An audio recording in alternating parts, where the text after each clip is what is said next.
तो hello everyone, very good evening. तो class twelfth accountancy, तो ये आपकी फर्स्ट क्लास है क्लास ट्वेल्थ अकाउंटेंसी की। तो इस वीडियो के अंदर हम जो आपका चैप्टर नंबर 2 है, जो फंडामेंटल ऑफ पार्टनरशिप अकाउंटिंग है, उसको हम स्टार्ट कर रहे हैं। ये उसकी वेरी फर्स्ट क्लास है आपकी। जैसा कि आपको पता होगा कि क्लास ट्वेल्थ की अकाउंटेंसी आपकी दो पार्ट्स में बटी हुई है बेसिकली। एक पार्टनरशिप की अकाउंटिंग, दूसरा कंपनी की अकाउंटिंग। एक एन टू की भी अकाउंटिंग होती है, लेकिन जो आपका इस सेशन में हटा हुआ है, यानी कि अब आपको दो दो एंटाइटी की अकाउंटिंग सीखनी है। एक आपको सीखनी है पार्टनरशिप की अकाउंटिंग बुक नंबर 1 के अंदर पूरी, और बुक नंबर 2 और 3 के अंदर हमें कंपनी की अकाउंटिंग सीखनी है। तो हम बुक नंबर 1 यानी कि पार्टनरशिप की अकाउंटिंग स्टार्ट कर रहे हैं, जो आपका टी एस गढ़वाल का चैप्टर नंबर 2 है। इस चैप्टर के अंदर हमें क्या करना है, तो इस चैप्टर के अंदर हमें जो पार्टनरशिप बिजनेस होता है उसकी अकाउंटिंग सीखनी है कि किस तरीके से कोई भी पार्टनरशिप बिजनेस अपनी अकाउंटिंग करती है। तो आइए स्टार्ट करते हैं। लेकिन पहले पार्टनरशिप की अकाउंटिंग करने से पहले हमें ये तो पता होना चाहिए ना कि ये पार्टनरशिप क्या होती है, तभी तो हम उसकी अकाउंटिंग कर पाएंगे। तो आपकी बुक के अंदर ये लिखी गई है पार्टनरशिप की डेफिनेशन। एक बार हम इसकी रीडिंग कर लेते हैं, फिर मैं आपको एक्सप्लेनेशन देता हूँ इसकी। आइए रीडिंग करते हैं। तो यहाँ पे लिखा है कि व्हेन टू और more person join hand and agree to do business and share profit and loss, they are said to be partnership. कहने का मतलब इन शॉर्ट में ये है कि जब कुछ पर्सन्स आपस में मिलते हैं एक कॉमन ऑब्जेक्ट के साथ, एक कॉमन टारगेट के साथ, तो उसे हम पार्टनरशिप कहते हैं। ये सबसे सिंपल सा मीनिंग हो गया। अब देखते हैं टेक्निकल भाषा में पार्टनरशिप का मीनिंग क्या होता है। तो यहाँ पे लिखा गया है कि section 4 of Indian partnership act 1932। अब ये इंडियन पार्टनरशिप एक्ट 1932 क्या है? देखो, हमारे देश के अंदर बहुत सारे लॉ हैं। लॉ जिसे हिंदी में हम कानून कहते हैं, टेक्निकल भाषा में हम इसे एक्ट कहते हैं। तो हमारे देश के अंदर पार्टनरशिप बिजनेस को कंट्रोल करने के लिए एक लॉ बना हुआ है, एक कानून बना हुआ है, जिसका नाम है इंडियन पार्टनरशिप एक्ट 1932। ठीक उसी तरीके से हमारे देश की कंपनियों को कंट्रोल करने के लिए भी एक लॉ बना हुआ है, जिसका नाम है कंपनीज एक्ट 2013। तो अभी चूंकि आप पार्टनरशिप की अकाउंटिंग सीख रहे हो, तो हमें यहाँ पे फॉलो करना है इंडियन पार्टनरशिप एक्ट के रूलों को। और इंडियन पार्टनरशिप एक्ट 1932 का एक सेक्शन है जिसका नाम है सेक्शन 4। वो पार्टनरशिप की डेफिनेशन को डिस्क्राइब करता है। अगर आपको एमसीक्यू में आता है कि इंडियन पार्टनरशिप एक्ट का कौन सा सेक्शन पार्टनरशिप की डेफिनेशन को डिस्क्राइब करता है, तो आप टिक करोगे जिसमें लिखा गया हो सेक्शन 4। तो सेक्शन 4 में क्या लिखा गया है? तो सेक्शन 4 में लिखा गया है कि partnership as the relation between a persons who have agreed to share the profit of the business carried on by all, any of them acting for the all। आइए इसको हम डिटेल में समझने की कोशिश करते हैं कि क्या है इसका मीनिंग। जब कुछ बंदे यानी कि जब कुछ पर्सन आपस में जब मिलते हैं ना, तो उनके बीच में एक रिलेशनशिप क्रिएट होता है। जब कोई पर्सन, जब दो या दो से अधिक पर्सन जब आपस में जब मिलते हैं, तो उनके बीच में एक रिलेशनशिप क्रिएट होता है। अगर वही रिलेशन किसी पर्टिकुलर बिजनेस करने के लिए अगर किया जाए, बिजनेस का मतलब क्या होता है? बिजनेस का मतलब कोई भी ऐसा काम जो प्रॉफिट कमाने के लिए किया जाए और जो आपका रेगुलर बेसिस पर होता है, उसे हम बिजनेस कहते हैं। कोई भी ऐसी इकोनॉमिक एक्टिविटी जो हम प्रॉफिट को कमाने के लिए करते हैं, और सबसे इंपॉर्टेंट बात जो आपकी रेगुलर बेसिस पे होती है, उसको हम बिजनेस कहते हैं। यानी कि जब कुछ बंदे आपस में मिलते हैं, तो उनके बीच में एक रिलेशनशिप क्रिएट होता है। अगर वो रिलेशन अगर किसी पर्टिकुलर बिजनेस के लिए क्रिएट हो रहा है, तो उसी को हम पार्टनरशिप कहते हैं। यानी कि partnership as the relation between a person who have agreed, जो सहमत हो क्या करने के लिए? बिजनेस में हुए सभी प्रॉफिट्स को बांटने के लिए। तो क्या लॉस होगा तो क्या होगा? देखो, यहाँ पे एक चीज क्लियर कर दूं, प्रॉफिट को कमाया जाता है, लॉस हो जाता है। यानी कि बिजनेस में जो भी प्रॉफिट जो होगा उसको बांटने के लिए। अगर लॉस हो गया खुदा ना खास्ता, तो उसको भी पार्टनर्स आपस में बांट लेंगे। लेकिन लॉस कमाता नहीं है, लॉस हो जाता है, जबकि प्रॉफिट कमाना पड़ता है। आगे लिखा है on by all any of them acting for the all. इसका मतलब ये है, ऑल यानी कि कैरिड ऑन बाय ऑल और any of them acting for the all. इसका मतलब ये है कि हो सकता है कि उस बिजनेस को कोई एक बंदा करे, या ये हो सकता है कि उस बिजनेस को सभी बंदे आपस से मिलकर करे। यही मतलब है कैरिड ऑन बाय ऑल। यानी हो सकता है कि आपके एक बिजनेस के अंदर 5 पार्टनर है, तो पांचों के पांचों पार्टनर मिलकर बिजनेस करे। ये भी हो सकता है कि एक ही बंदा अकेला सबके बिहाफ पे बिजनेस काम करे। ठीक है, ये पॉसिबल है आपका। ठीक है। ठीक है, जो व्यक्ति जो पर्सन जो पार्टनरशिप फॉर्म के अंदर जो आते हैं ना, तो इंडिविजुअली उसको आप पार्टनर कहते हो।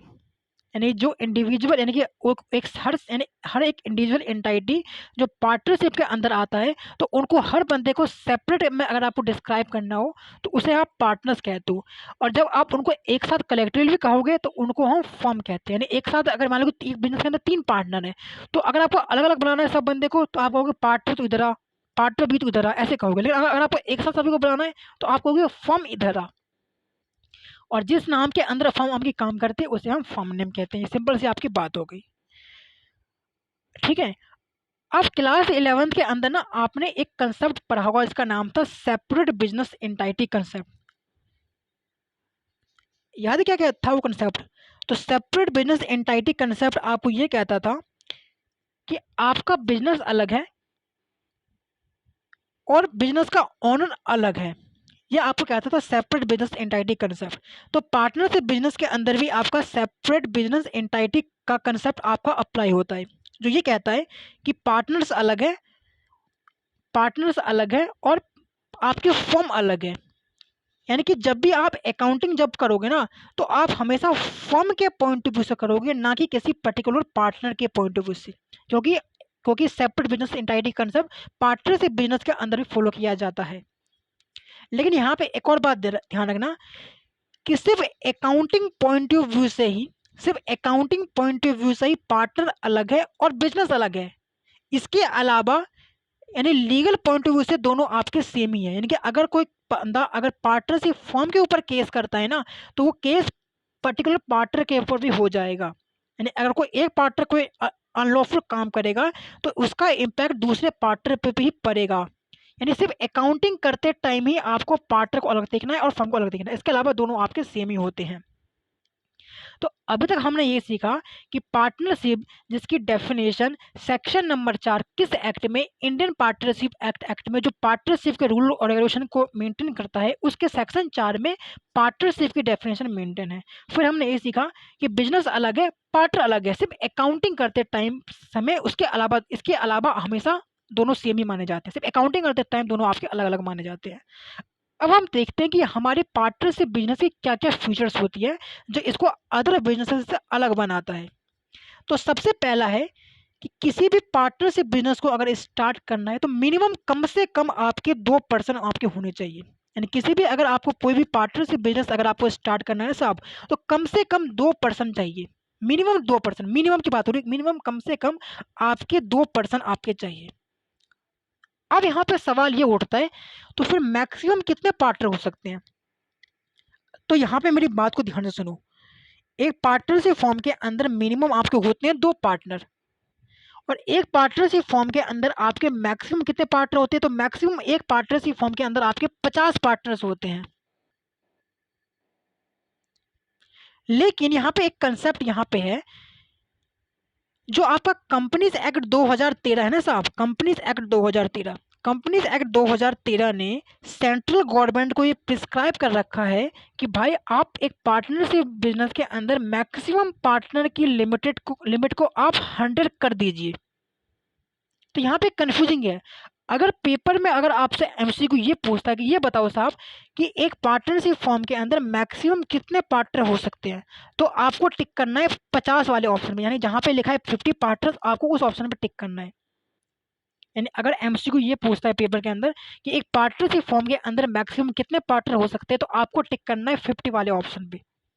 लेकिन अगर क्वेश्चन आपसे ये पूछता है कि कंपनीज एक्ट 2013 के हिसाब से एक पार्टनरशिप फॉर्म में मैक्सिमम कितने पार्टनर हो सकते हैं, तो आपको टिक करना है 100 के ऊपर। यानी नॉर्मल आपके 50 ही है, लेकिन अगर ये पूछ देता कि कंपनीज एक्ट 2013 के हिसाब से बताओ, तो आपको टिक करना है 100 पार्टनर्स के ऊपर। मिनिमम 2 होते हैं, मैक्सिमम आपके 50 होते हैं, और कंपनीज एक्ट के हिसाब से आपके 100 पार्टनर्स होते हैं। दूसरा फीचर है आपका एग्रीमेंट। जैसा कि मैंने आपको कहा कि जब कोई 2 या 2 से अधिक पर्सन जब आपस में मिलते हैं, तो उनके बीच में एक रिलेशनशिप क्रिएट होता है। तो उसी रिलेशनशिप को ही हम पार्टनरशिप कहते हैं, और टेक्निकल भाषा में उसी पार्टनरशिप को हम एग्रीमेंट कहते हैं, यानी कि एग्रीमेंट से ही पार्टनरशिप बिजनेस की स्टार्ट होती है। एग्रीमेंट से ही, यानी एग्रीमेंट का मतलब क्या है? एग्रीमेंट का मतलब बेसिकली सिंपल सा ये है कि जो आप बिजनेस जो स्टार्ट कर रहे हो, उस बिजनेस में क्या क्या करोगे भाई, कौन पार्टनर कितना पैसा लेके आएगा, उसकी किस चीज़ का बिजनेस करोगे, कहाँ पे बिजनेस होगा, क्या पार्टनर के नाम होंगे, क्या इंटरेस्ट होगा, सब कुछ ये मेंशन होता है एग्रीमेंट के ऊपर। उसी एग्रीमेंट के बिहाफ पे आप उस पार्टनरशिप बिजनेस को स्टार्ट, कोई सा बिजनेस उसी एग्रीमेंट के हिसाब से ही आप बिजनेस को स्टार्ट करते हो। वो एग्रीमेंट जो होता है ना, जिस पे आप ये डिफाइन करते हो कि किस चीज़ का बिजनेस होगा, क्या क्या चीज़ें आप करोगे बिजनेस के अंदर, वो एग्रीमेंट आपका रिटर्न में भी हो सकता है, वो एग्रीमेंट आपका ओरल में भी हो सकता है, जिसके बारे में डिटेल में हम आगे पढ़ेंगे। ठीक है। फिर है आपका बिजनेस। जैसा कि मैंने अभी आपको कहा कि बिजनेस क्या है, कोई भी पार्टनरशिप बिजनेस को आप, किसी भी पार्टनरशिप की स्टार्टिंग तभी हो सकती है जब वो किसी पर्टिकुलर बिजनेस करने के लिए हो। अगर आप बिजनेस करने के लिए कुछ नहीं कर रहे हो ना, तो उसको आप पार्टनरशिप नहीं करोगे। यानी कि दो बंदे आपस में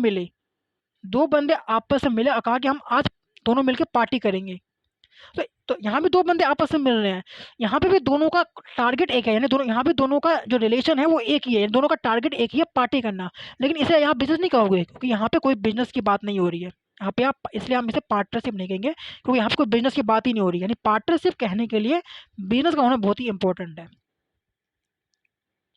फिर है शेयरिंग ऑफ प्रॉफिट। ये भी एक बहुत ही इंपॉर्टेंट एलिमेंट होता है किसी भी पार्टनरशिप बिजनेस करने के लिए। यानी कि जो भी आप बिजनेस कर रहे हो ना, जो भी आप बिजनेस जो कर रहे हो, उसमें जो भी आप प्रॉफिट जो कमा रहे हो, उसको बांटना, ये आपका कंपलसरी होता है आपका पार्टनरशिप बिजनेस के अंदर। फिर है म्यूचुअल एजेंसी। म्यूचुअल एजेंसी का मतलब वही है कि हर पार्टनर दूसरे पार्टनर का मालिक भी है, हर पार्टनर दूसरे पार्टनर का नौकर भी है। यानी कि एक पार्टनर को गलती करता है तो उसका इम्पैक्ट दूसरे पार्टनर पे भी पड़ेगा। ठीक है, ये आपका मतलब है म्यूचुअल आपका एजेंसी से। तो तो इस पर्टिकुलर वीडियो के लिए आप इतना ही। इसके आगे का कंटेंट हम करेंगे नेक्स्ट क्लास के अंदर। मैं आपको पूरा कंटेंट कराऊंगा, जितने भी आपके नॉमेरिकल है टीएस गढ़वाल के, सारे मुझे डिस्कस कराऊंगा। आप बस मेरे चैनल पे आप बने रहिए। Thank you.